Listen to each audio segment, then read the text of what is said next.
Berebut sehingga perebutan ini berlaku fitnah memfitnah. Berlaku kata-mengata, caci mencaci. Ini penyakit yang sedang tamak, rakus, bakhil, kedekut, dan hartanya tidak mahu membelanja pada jalan Allah Subhanahu wa taala. Sedangkan Allah anugerah harta kepada kita. Allah nak uji kita.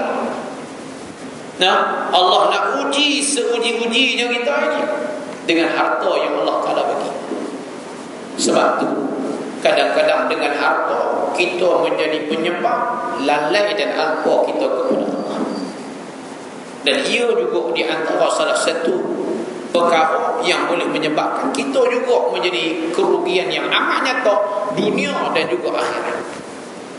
Allah jelas dalam Al-Quran, ya ayyuhalladzina amanu la tulhikum amwalukum wala auladukum an zikrillah.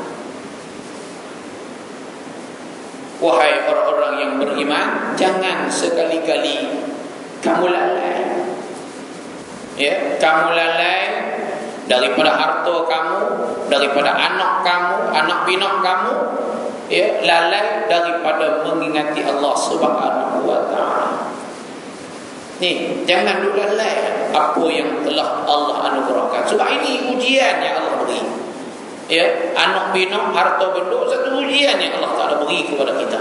Dan ujian ini ambillah sebaik mungkin, jagalah sebaik mungkin. Kalau tidak, kita abai dengan kekayaan apa yang ada, harta yang ada, anak pinak yang ada, segala harta, segala milik kita yang Allah anugerah, sehingga kita lalai daripada mengingati Allah Subhanahu wa taala. Kita ambil harta benda dunia sehingga kita lalai untuk mengingati Allah. Sehingga kita abai tanggungjawab kita sebagai seorang Muslim yang sejati. Tuan, ini yang berlaku yang disebut oleh Nabi sallallahu alaihi wasallam.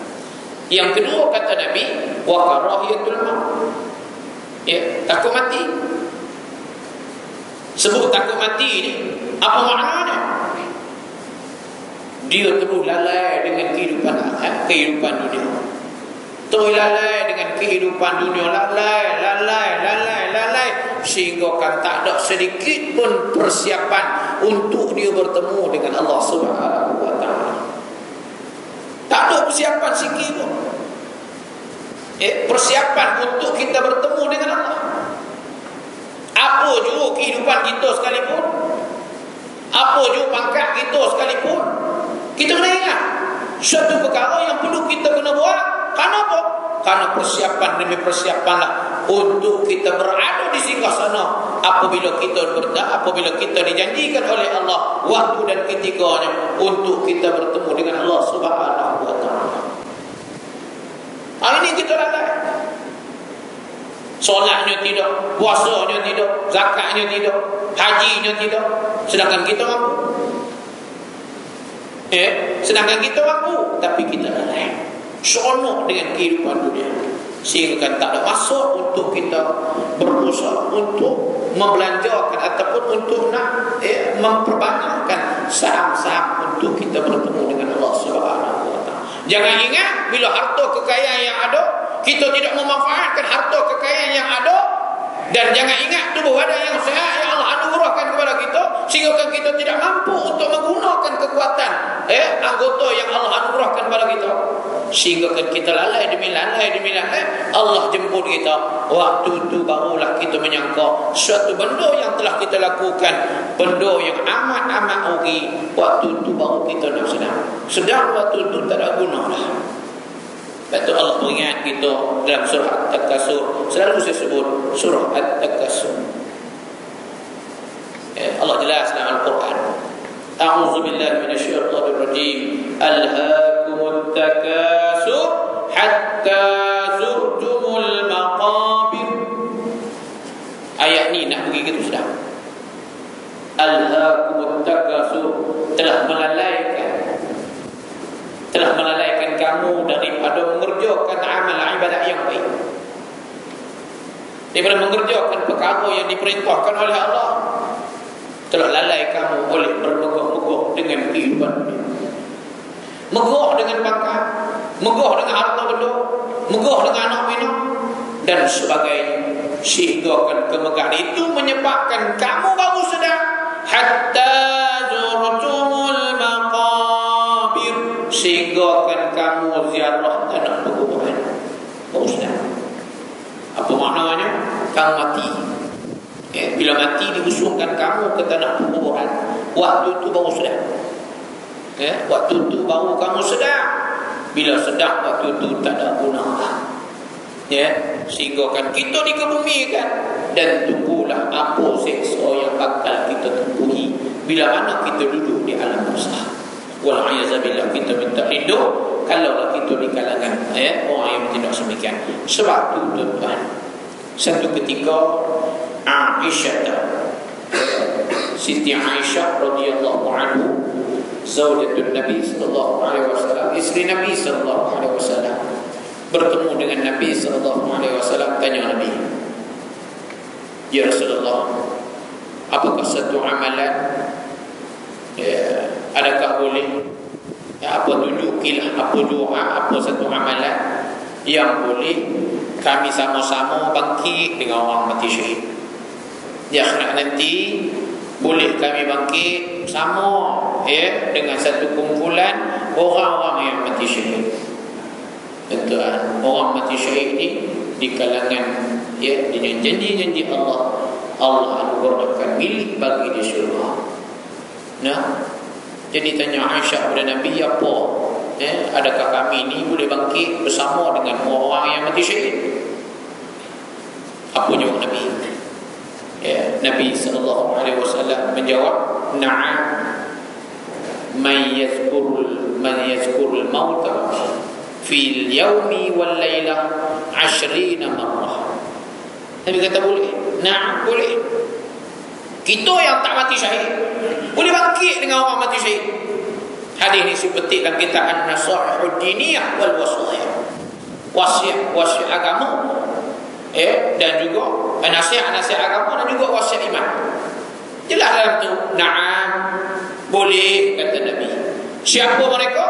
Man yazkurul mauta, mereka yang senantiasa ingat Allah, mereka yang senantiasa berzikir kepada Allah, ingat Allah. Apa makna ingat Allah? Bila dia senantiasa ingat Allah, dia akan memperbanyakkan amalan-amalan dia untuk amalan dia kepada Allah. Bila mana dia ingat Allah, amalan senantiasa dia buat. Tak ada masa ruang pun untuk dia bebaskan diri daripada dia buat amalan-amalan. Karena apa? Karena senantiasa hidup dia mengingati Allah. Dia senantiasa banyakkan bekalan-bekalan untuk dia bawa bertemu dengan Allah Subhanahu wa taala. Ini yang dimaksudkan golongan yang mengingati Allah Subhanahu wa taala. May yazkurul mauta, kata Nabi, fil yaumi wal lailah, sepanjang hari dan juga sepanjang malam. 20 marrah, sebanyak 20 kali.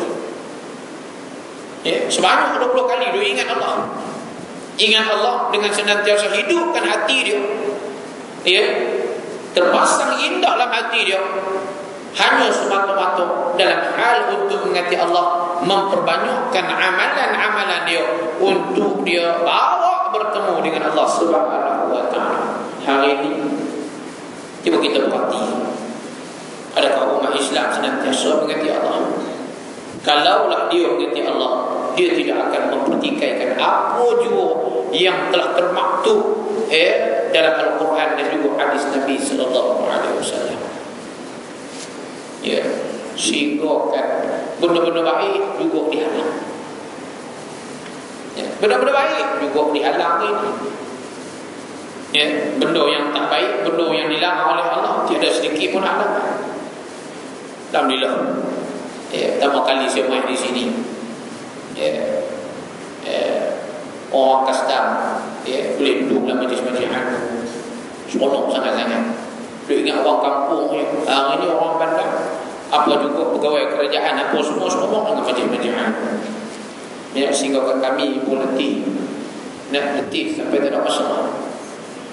Program padat. Dulu letih sebab masa banyak. Masa banyak tak ada, tak ada masa tu. Masa tu banyak. Hari ni masa sikit sebab banyak habiskan dalam program-program agama, majlis-majlis ilmu. Allahu Rabbi. Tuan berhebatkanlah, hidupkanlah majlis-majlis ilmu. Kalau benda rasa tersentak ataupun benda yang terasa kena di kita, itulah menunjukkan hati kita masih hidup. Kalau orang kata, kalau bila bicarakan hadis Nabi, ayat Quran, walaupun benda tu kena di kita rasa biasa. Kita anggap benda biasa. Tak ada sedikit pun rasa terdetik dalam hati dengan apa yang kita terima, apa yang dibahaskan, apa yang disebut. Rasa sedikit pun tak ada terdetik dalam hati. Benda tu memang kita buat, memang benda tu salah, tapi kita anggap benda biasa. Anggap benda yang tidak mendatangkan bahaya yang besar. Kerana apa yang kita buat telah menyanggah ataupun telah merupakan satu kesalahan besar, apa yang telah diarahkan oleh Allah Subhanahu Wa Taala supaya kita tinggal, kita buat. Allahu Rabbi. Maknanya hati kita dah mula mengundang kematian. Hati kita sudah mati, hati kita sudah kepala. Tapi bila kita sebut, terasa di kita, terasa di hati kita, itu menandakan bahawasanya hati kita itu masih hidup. Maka hidupkan hati kita. Sebab tu hati inilah disebut berkali-kali. Saya sebut berkali-kali. Hati inilah di antara kehidupan yang nak menyebabkan manusia menjadi elok dan nak menyebabkan manusia menjadi hina. Hati ini. Sebab tu Nabi sebut dalam satu hadis. Walaupun saya ulang, bersebut banyak-banyak kali dah. Mungkin tuan-tuan di sini belah dengar hadis ni.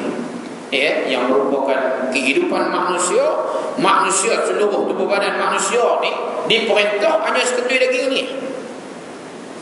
Ni seluruh jasad kita ni hak memerintah seketui daging ni. Sebab tu jagalah seketul daging ni. Yang disebut oleh Nabi SAW, inna fil jasadi mudghah idza saluhat saluhal jasadu kullu wa idza fasadat fasadal jasadu kullu ala wa hiya qalbu atau kama Rasul sallallahu alaihi wasallam. Hadis seperti yang kita nama bagi hati.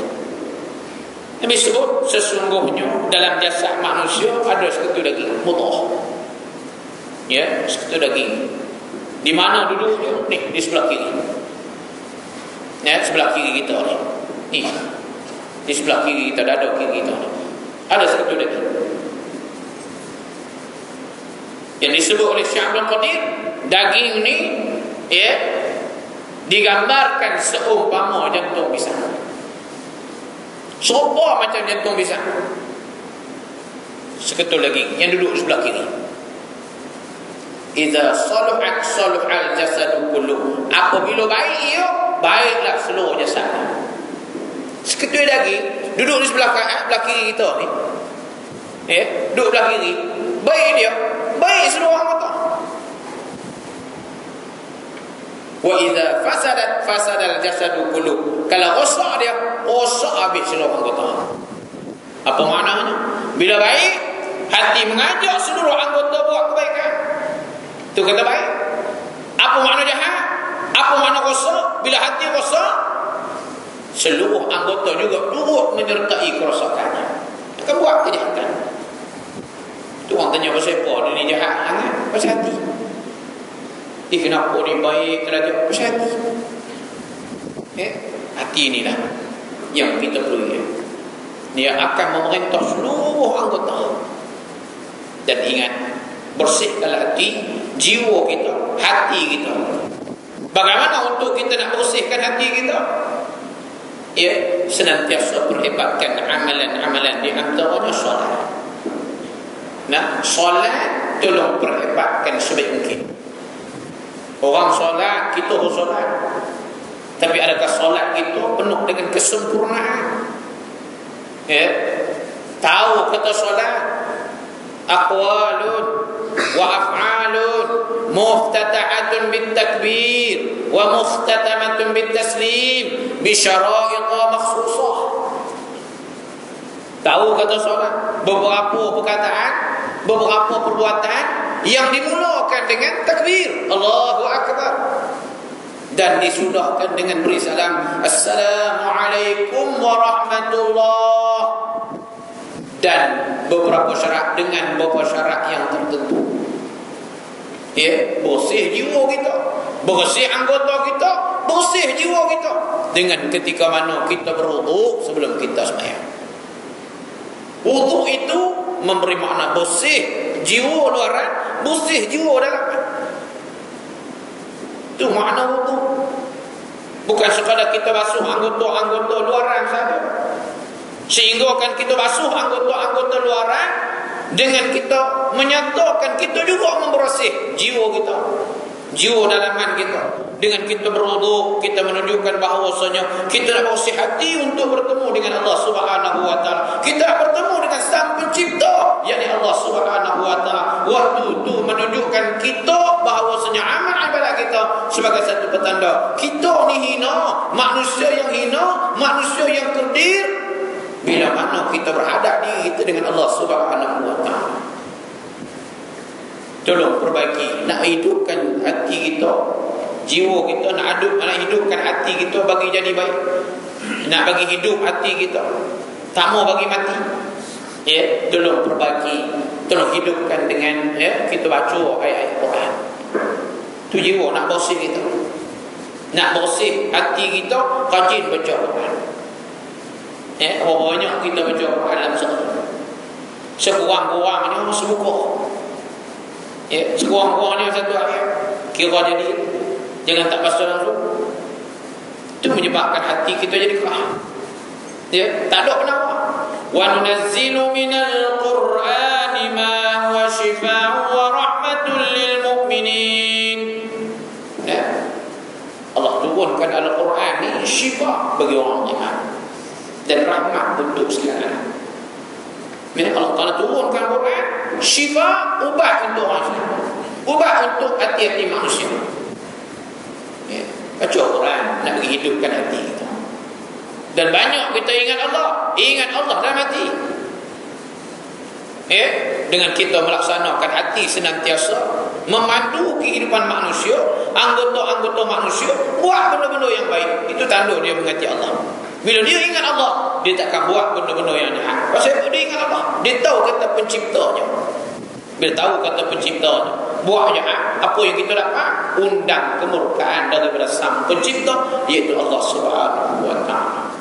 Dan banyak bangun malam, hidupkan qiyamul lail, bangun malam berhadap diri kepada Allah. Orang sedang lena nyenyak, kita bangun merintih, merayu untuk menyelesaikan apa jua masalah, minta kepada Allah Subhanahu wa taala. Manusia dia tak akan boleh selesaikan masalah kecuali yang menyelesaikan masalah ialah Allah Subhanahu wa taala. Yang inilah di antara yang perlu kita perbaiki, yang perlu kita ingat untuk kita nak menjadi insan yang berjaya, yang nak dapat kejayaan yang besar dunia dan juga akhirat. Tuan-tuan, dunia hanya sementara waktu saja dunia.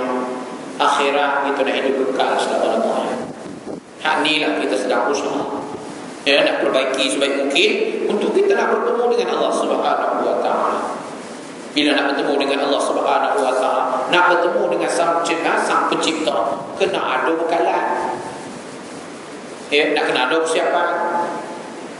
Orang nak main rumah kita, bila diberitahu ataupun kita nak pergi ke rumah orang, ada persiapan. Bukan pergi lenggang-lenggang lagu tu je. Tak bawa apa langsung, ada persiapan. Kita bertemu dengan sultan, nak bertemu dengan raja, kena ada persiapan. Nak kena perindahkan pakaian. Yang tu ni nak bertemu dengan Sang Pencipta Rabbul Jalil, kena ada persiapan lebih hebat daripada tu. Kena perbanyakkan amalan-amalan sebagai satu persiapan untuk kita bertemu dengan Allah. Amalan-amalan yang boleh membelanjakan kita di akhirat nanti, amalan-amalan yang baik. Yang nak bagi kita hidup bahagia di akhirat nanti, amalan-amalan yang baik. Nak bagi kita bahagia di akhirat nanti, amalan-amalan yang baik. Amalan-amalan yang mengundang kemurkaan daripada Allah Subhanahu wa taala. Dan muslimin-muslimat rahimakumullah, Islam ini cukup baik. Islam cukup indah. Islam kalau diguna pakai oleh umat Islam itu sendiri, guna Islam keseluruhannya, dia akan jadi baik. Dan tak akan nampak sedikit pun cacat celahnya Islam. Hari ini orang nampak cacat celahnya Islam disebabkan kefahaman manusia terhadap Islam itu lemah. Lemah dalam hal untuk nak mengecapi ataupun nak memahami tentang Islam. Sebab tu saya galakkan nak duduklah majlis-majlis ni. Dan saya tengok program di sini pun banyak. Hidupkanlah majlis-majlis ni. Biar kita tersentuh jiwa kita. Bila kena di kita satu benda rahmat yang Allah berikan kepada kita untuk kita mencari ruang untuk kita bertaubat kepada Allah Subhanahu wa taala. Jangan ingat bila tersentuh dalam diri kita rasa marah. Bahkan kita nak cari usaha dengan kemarahan kita tu macam-macam kita lakukan. Jangan tunjuk kesombongan kita. Jangan sombong. Apa jua kita ni, apa jua kehidupan kita hari ini, Allah anugerahkan segala pangkat yang Allah Ta'ala berikan kepada kita di dunia. Dan jangan ingat pangkat ni boleh bawa kita ke akhirat kalau kita tak guna semaksimal mungkin pangkat yang diberikan oleh Allah Subhanahu wa taala. Sebab percaturan yang perlu kita ingat, pangkat yang dianugerahkan oleh Allah satu rahmat, dan gunalah sebaik mungkin pangkatnya. Dan tidak akan ada penyamaan pangkat yang Allah anugerahkan di akhirat nanti. Kalau pangkat di dunia pun kita dapat, kita memanfaatkan pangkat di dunia yang terbaik, insya-Allah pangkat di akhirat pun kita dapat. Dunia dapat, akhirat dapat. Dan kalau kita tak ada pangkat di dunia, tapi ingat, kita guna sebaik mungkin, semaksimal mungkin kita buat, kita juga akan dapat pangkat di akhirat. Allah jelaskan sendiri dalam Al-Quran, yarfa'illahu alladhina amanu minkum walladhina utul ilma darajat. Allah Ta'ala angkat orang-orang yang beriman di kalangan kamu. Tak dapat pangkat di akhirat jadi orang beriman. Jangan jadi orang munafik. Zahirnya Islam, batin benci kepada Islam.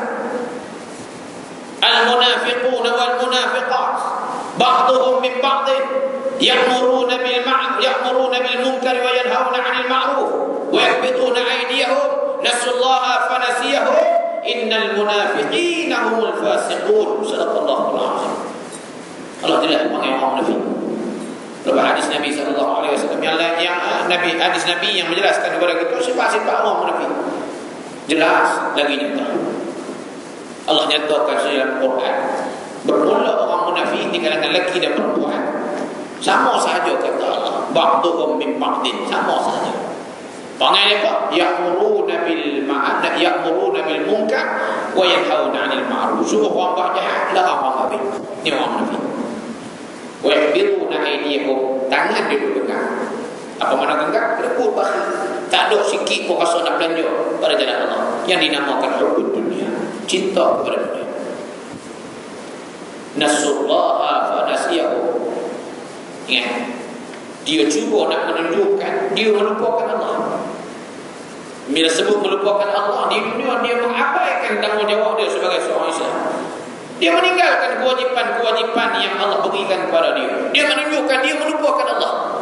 Dengan keberanian dia tidak solat, dia tidak puasa, dia tidak zakat, dia tidak mengamalkan Islam dengan sepenuhnya.